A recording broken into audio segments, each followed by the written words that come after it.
अगर केंद्र की सरकार अपनी मांगों को जल्द नहीं मानेगी तो आने वाले समय में लोकसभा चुनाव है और केंद्र की सरकार को अपनी सत्ता से भी हाथ धोने पड़ेंगे। और जो बोल रहे हैं आप सरकार है ही नहीं जी, सरकार कहाँ है साहब, सरकार नहीं है। सिर्फ जहाँ जो मोदी जी के 2 बेटे हैं गोद लिए हुए। ज़रूरत है। आज मोदी जी ने 2013 से पहले ये वादा किया था कि हमारी सरकार बनते ही सबसे पहला जो काम होगा, मेरी पहली कलम किसानों का कर्ज माफ़ी। ओहदे से आप सम्मानित करते हैं, सबसे बड़ा अपना जो यहाँ का सम्मानित किया है अभी स्वामीनाथन जी को, भारत रत्न से उन्हें सम्मानित किया जाता है। और उनकी जो नीतियाँ हैं उनके बारे में मोदी जी एक शब्द नहीं बोलते। एमएसपी व कर्ज माफ़ी जैसी मांगों को लेकर किसानों ने सरकार को चेताया, तो उस चेतावनी के बाद में दिल्ली कूच करने की तैयारी है किसानों को। हम पहुंचे हैं टिब्बी तहसील में, जहां पर किसान यहां से दिल्ली कूच करेंगे। उससे पहले गुरुद्वारा में अरदास करेंगे और मत्था टेक कर यहां से वे आशीर्वाद लेकर दिल्ली की ओर कूच करेंगे। उन्होंने ठान लिया है कि जब तक उनकी मांगें नहीं मान ली जाती वे चुप नहीं बैठने वाले हैं, क्योंकि पहले भी सरकार ने जो वादे किए थे वादा खिलाफी हुई है। इसी के चलते उनमें आक्रोश है। हमारे साथ मौजूद है यहाँ के किसान। हाँ जी, क्या माहौल है और क्या लग रहा है आपको, मांगे मनवाने के लिए किस हद तक जाएंगे? माहौल बहुत अच्छा है जी, क्योंकि जो अभी गुरुद्वारा में अरदास होनी है और वाहिगुरु की कृपा से पूरी जो किसान कौम है वो हमेशा ही अपने जोश और जुनून के साथ में हर किसी की मजलूम की मदद करती है। उसको देखते हुए पहले भी हमने जैसे दिल्ली में 13 माह तक अपना किसान आंदोलन जारी रखा था। और जो किसान कौम है जी, इसकी एक विशेषता है कि ये जवान के बहुत धनी होते हैं। ये कहते हैं कि जवान नहीं जाएगी जान जा सकती है। उसको लेकर के जो माननीय प्रधानमंत्री जी ने उस समय वायदे किए थे, हम सिर्फ माननीय प्रधानमंत्री जी को वो याद कराना चाहते हैं कि आपने उस समय बोला था कि जो 3 गारंटी कानून लागू किए थे उनको रद्द किया था, एमएसपी को गारंटीड कानून बनाने का वायदा किया था और स्वामीनाथन रिपोर्ट C2+50% पर लागू करने का जो वादा किया था। लखीमपुर खीरी में जो शहीद किसान है उनको न्याय देने का काम किया था, परंतु उसके बाद उन किसानों को न्याय देने की बजाय जो वहाँ के मंत्री थे, केंद्रीय मंत्री, उनके बेटे को जमानत दे दी जाती है और किसानों पर झूठे मुकदमे चलाए जाते हैं। हम जो देश की सरकार है जो किसानों पर दिन व दिन ज़्यादा अत्याचार कर रही है और धर्मवाद की आड़ लेकर के देश को गुलामी की तरफ धकेल रही है, उसको रोकने के लिए ये आंदोलन है। इस आंदोलन में सिर्फ किसान ही नहीं, पूरे देश के 36 कौम के लोग इस आंदोलन में बढ़ चढ़ करके सहयोग करेंगे और पहले की आंदोलन की तरह सभी मांगों को मनवाएंगे। अगर केंद्र की सरकार अपनी मांगों को जल्द नहीं मानेगी तो आने वाले समय में लोकसभा चुनाव है और केंद्र की सरकार को अपनी सत्ता से भी हाथ धोने पड़ेंगे। क्योंकि जो ये किसान है ना जी, ये अपने दिल से चलने वाले लोग हैं। ये राजनीतिक लोगों की तरह दिमाग से नहीं सोचते हैं और ये बहुत ही अच्छे लोग होते हैं। ये अपनी मेहनत करके पूरे देश के लोगों का ही नहीं पूरे विश्व के लोगों का पेट भरने का काम करते हैं। इसीलिए किसान को अन्नदाता कहा जाता है और दाता का मतलब भगवान के तुल्य हो जाता है जी। तो जो भी लोगों ने आज हमने सभी ने गुरुद्वारा में प्रार्थना अरदास करनी और उसके बाद में दिल्ली कूच करेंगे।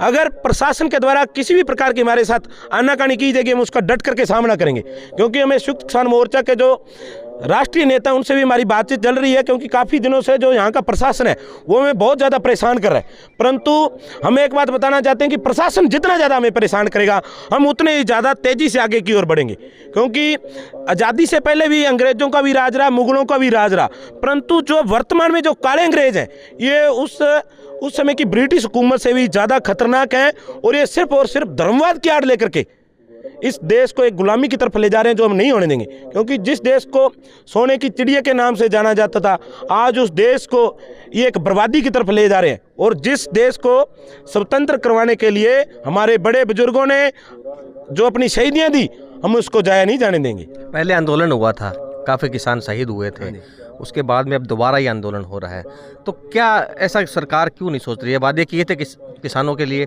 कि ये हम एमएसपी की जो गारंटी हम देंगे और जल्दी लागू करेंगे, तो क्या कहाँ पे चढ़ रहा है, लागू क्यों नहीं कर रहे जी? कहने को भारत लोकतंत्र का सबसे बड़ा देश है जिसमें बहुत बड़ा लोकतंत्र है, सिर्फ कहने को रह गया है। आज के समय में भारत देश में लोकतंत्र नाम की चीज़ नहीं रही है। और जो बोल रहे हैं आप सरकार है ही नहीं जी, सरकार कहाँ है साहब, सरकार नहीं है। सिर्फ जहाँ जो मोदी जी के 2 बेटे हैं गोद लिए हुए अडानी वानी उनके इशारे पे सब काम हो रहा है। अगर सरकार होती, सरकार किसके लिए होती है? सरकार देश के आम जन के लिए होती है, उनके लिए अच्छी पॉलिसियाँ लागू करने के लिए होती है। सरकार नहीं सिर्फ अडानी और अंबानी के हित में नई नई पॉलिसियाँ लाई जा रही हैं। सरकार नाम की चीज़ ही नहीं है जी। सिर्फ और सिर्फ जो मोदी और अमित शाह हैं जो उनके करिंदे बने हुए हैं वो उनको सिर्फ फ़ायदा पहुंचाना चाहते हैं, उन्हें कोई मतलब नहीं है चाहे किसान 750 नहीं 7.5 लाख शहीद हो जाए, वो अपनी सत्ता को हथियाने के लिए किसी भी हद तक जा सकते हैं। पर हम ये कहेंगे कि हम दिल्ली जाने के लिए किसी हद तक जाएंगे, चाहे हमें अपने प्राणों की न्यौछावर करना पड़े हम वो भी करें। क्योंकि आज जब हम घर से चले तो मैं अपने घर पे, क्योंकि मैं अकेला था, मैं अपनी माँ को कह के आया जी हमारी कोई भी आप चिंता नहीं करना, अगर हमारे वहाँ प्राण भी न्यौछावर हो जाते हैं तो आपके लाखों बेटे होंगे, आज हम एक हैं क्योंकि हम किसान के हैं जी बच्चे। और माँ से कह कर आए हैं अगर जान भी जाती है तो आप चिंता मत करना, देश के लिए और किसानों के लिए वे अब जान भी दे सकते हैं। पूर्व में जिस तरह से 750 किसान शहीद हुए थे, इन्होंने कहा कि अगर 7.5 लाख भी शहीद हों कोई इन्हें चिंता नहीं है, वे अपनी मांग मनवा कर रहेंगे। प्रशासन, पुलिस प्रशासन, सरकार ने पूरी तरह से चाक चौबंद है, बॉर्डर सील कर दिए हैं, ऐसे में गुंजाइश नहीं बचती है कि यहाँ से किसान जाएगा। क्या रुख अख्तियार करेंगे? देखो जी, अपने भारत का सबसे बड़ा संविधान है लोकतांत्रिक, वो दिनों दिन उसकी कीमत कम होती जा रही है। लोकतंत्र की बिल्कुल हत्या हो रही है।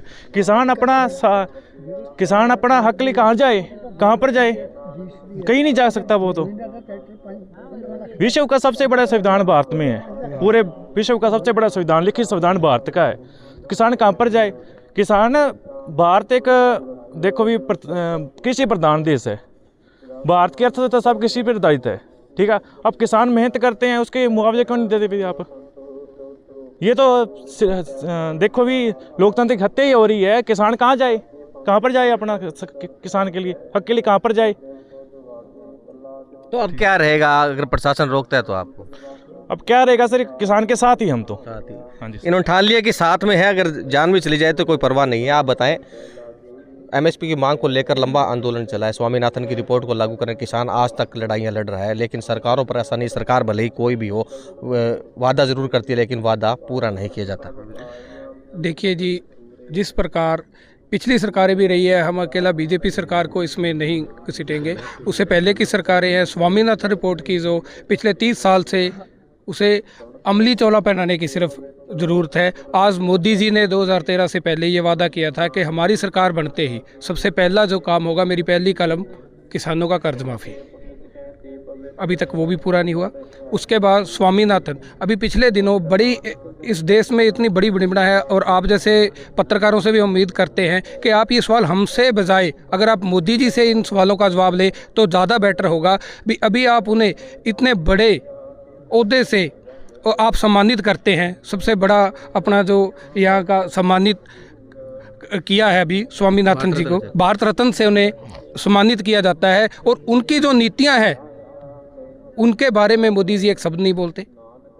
2013 और आज 10 साल बाद फुल माइंडेड लोगों ने इतना अच्छा लगा कि आज देश में बदलाव आने वाला है, देश आगे बढ़ेगा, इसीलिए मोदी जी को फुल फ्लैश 2013 में जिताया गया। उसके बाद अगली सरकार भी मोदी जी की फुल फ्लैश आई है, लेकिन मोदी जी को इन बातों पे परवाह ना करते हुए और सिर्फ कॉरपोरेट जो घराने हैं उनकी एवज़ में, और सिर्फ ये देखना चाहते हैं कि किसान और जो मजदूर है और जो व्यापारी है वो किस हद तक लड़ सकता है। अभी जी आप कह रहे हैं कि 400 पार इस बार भी, तो इस बार तो नहीं होने देंगे जी, इस बार लोग जाग रहे हैं। लेकिन हाँ, अगर हो सकता है कोई चुनाव आयोग का जैसे पीछे चंडीगढ़ में देखने को मिला, अगर वैसा ही रवैया रहा तो 400 तो क्या, मुझे लगता है कि शायद 500 पार भी हो जाएं। लेकिन जनता है वो हर तबका, चाहे व्यापारी वर्ग है चाहे मजदूर वर्ग है, हर वर्ग आज गवर्नमेंट से बिल्कुल त्रस्त है। हर तरफ लोगों में हाहाकार मचा हुआ है। इसके एक दमनकारी नीति के तहत आज भी प्रशासन ने, आपने देखा है कि राजस्थान में भी इंटरनेट बंद है, हरियाणा में भी इंटरनेट बंद है, तो यहाँ के लोग बहुत दुखी हो रहे हैं। तो इसका खामियाजा मोदी जी को 2024 के चुनावों में भुगतना पड़ेगा। निश्चित तौर पे जिस तरह से किसानों ने ठान लिया है कि अब वे चुप नहीं बैठेंगे, जिस तरह से पहले भी सरकार ने वादे किए थे, सरकार ने उनका कोई भी हो उनको वादे ज़रूर करती है किसानों को, मजदूरों को, लेकिन उनके हित के लिए कार्य नहीं किए जाते हैं। और जिस तरह से उन्होंने कहा कि मोदी सरकार जो कह रही है कि 400 के पार, जिस तरह से मोदी सरकार ने हालांकि 400 पार और सरकार बनाने की बात की, इन्होंने कहा कि इस बार नहीं होने देंगे, क्योंकि जो ये आंदोलन है ये तय करेगा अगले चुनावों को लेकर भी।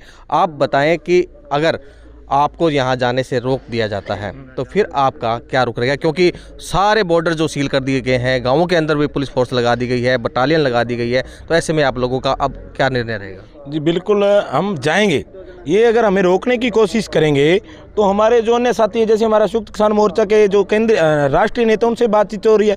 उन्होंने बोला कि फिर डब वाली की बजाय जहां आपको रोकेंगे हम उधर के ट्रैक्टर उनका मुंह इधर कर देंगे, और जो ट्रैक्टर बुलडोजर है वो जो आपके छोटे मोटे जो राजस्थान में बैरिकेड गए उनको भी साथ में ले चलेंगे, बैरिकेड को भी घुमा के लाएंगे कि जो राजस्थान में बैरिकेड है उनको दिल्ली तक की सैर कराएंगे।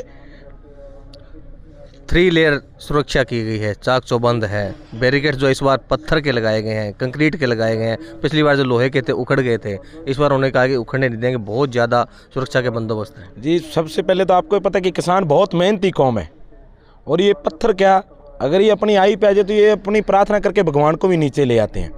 और फिर जब नाम ही किसान आ गया तो 3 लेयर नीचे 7 लेयर हो जाएगी, वो लेयर लूर नहीं निकलेगी। हम अभी आप देख रहे होंगे कि पिछली बार जब आंदोलन हुआ तो उसमें सिर्फ 18 लाख किसानों की वहाँ भागीदारी रही। इस बार उसको दुगनी करके 36 लाख किसान अभी बॉर्डरों के नज़दीक पहुँच चुके हैं। ये तो मोदी जी को जल्द समझ लेना चाहिए कि बॉर्डर नहीं हटेंगे। ये जो आपके बैरिकेड है इनको पूरे दिल्ली की सैर करा दी जाएगी, और जो प्रशासन के अधिकारी हैं जो धक्का करें उनको बताना चाहते हैं कि सरकार आती जाती रहती है, किसान हमेशा रहेंगे, कि कहीं ऐसी ना हो कि आप सरकार की आड़ में अपने आने वाले समय में अपनी गद्दी से हाथ धो बैठे। निश्चित तौर पे अब जिस तरह से इन्होंने चेतावनी दी है कि बैरिकेड्स लगा ले, भले फोर्स लगा ले, कुछ भी कर ले, वे जाकर रहेंगे और अपनी मांगे मनवा कर रहेंगे। हालांकि पुलिस प्रशासन हो उन्होंने सुरक्षा के पुख्ता बंदोबस्त किए। यहाँ टिब्बी के अंदर जो किसान मोर्चा के लोग हैं वो यहाँ लगातार इकट्ठे हो रहे हैं। उन्होंने कहा है कि साफ तौर पर हम दिल्ली जाएंगे, भले ही कुछ भी करना पड़ेगा। देखना होगा कि अब इनकी चेतावनी के बाद में सरकार प्रशासन पर क्या असर होता है और कब तक ये दिल्ली जा पाते हैं या नहीं जा पाते, तो भविष्य की गर्त में है। लेकिन इन्होंने ठान लिया है कि वे जरूर दिल्ली जाकर रहेंगे और अपनी मांगे मनवाएंगे। कैमरा पर्सन शाहिल के साथ गुलाम नबी, राजस्थान तक, हनुमानगढ़।